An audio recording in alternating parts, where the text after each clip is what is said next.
Seeing it, it's about 3:20 a.m. to where I'm at right now, and I'm still up. I'm wanted to come on here and do this video and make this video up, and I wanna.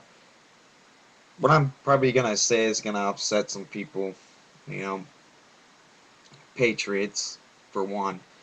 But with the 2012 elections coming in November, you know, I want to say, to all you people out here in this country, how dare you go out and vote for Mitt Romney or Barack Obama and turn your back on God and want nothing to do with him? What you're doing here is called spiritual blackmail. People are voting the way that you don't want them to vote. And so, in order to get them to vote the way that you want them to, you try to scare them by telling them that they're voting against God's will and there's going to be a punishment. This country is not one nation under God, and I don't care what anybody says. Wait, what was that? You've got my attention there. People should remove God's name from one nation under God, because this is not a nation under God. Right on, man. You, sir, are warming the cockles of my heart right now. Let's see where this is going. Saying one nation under God and putting America in it is slapping God in the face, because this country is nothing but a crap hole. Period. Ah, fuck sticks. Shit. Okay, first off, America is a great nation, not a crap hole. Just take a look around you.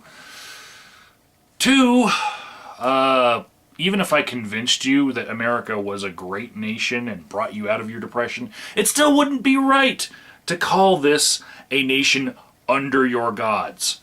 And three, there are plenty of third world crap hole nations that more closely adhere to the Christian religion, just like you wish America would. And I don't care if I offend any patriots in this video. Okay, good. Freedom of speech. I'm with you there.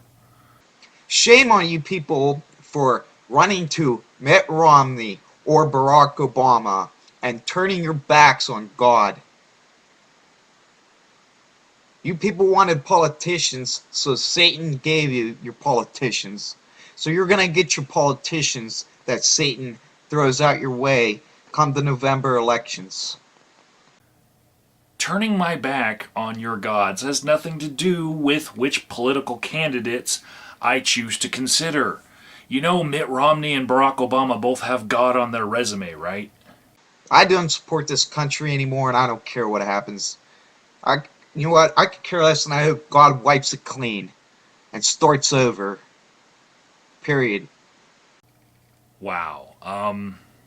Well, it's your right to be apathetic, but wishing for things like the destruction of the nation and the post-apocalyptic rebirth of a new Christian nation is the kind of things that's going to get you on a watch list, dude. Or possibly committed. I hope the latter. Besides which, it wasn't your God that created America. It was actually a bunch of rebels who were fleeing oppressive forms of government that tried to instill religious values from their version of a religion into them.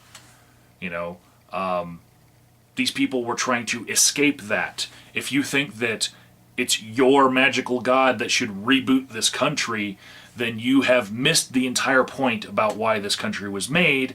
And if you think that this country should be run according to your religious ideals, you, sir, are patently un-American. But how dare you people in this country go to Mitt Romney or Barack Obama when a new world order is getting ready to come in and turn your backs on God and say you don't want nothing to do with him? Again, turning my back on your gods has nothing to do with which candidates I consider, And I didn't consider the ramifications of the New World Order taking over because I haven't been presented with enough credible evidence of the existence of this so-called regime that's going to take over the world. The irony here is, if you keep on telling like-minded individuals that any person that they want to vote for that might have a chance of winning an election is politically compromised by this global conspiracy to take over the earth, then your own paranoia is going to limit you from ever influencing politics at all. It's a vicious cycle, and it's self-fulfilling prophecy. It's your own paranoia that is keeping you oppressed. So to the sheep out here that are going to run the Romney or Obama, when the time comes and God's judgment comes, just man up and accept the consequences, because there's nothing you can do that is going to save this country or yourselves. You know, actually, I think there is something that we can do here. We could quit blaming the ills of our world on the wrath of fictitious gods and fictitious conspiratorial groups. And then we could stop using fear tactics to try to deprive people of liberty. And then maybe, when we have all of the conspiracy theories and magic out of the way, we can take a good look at the problems that our society faces and tackle them with reason and logic.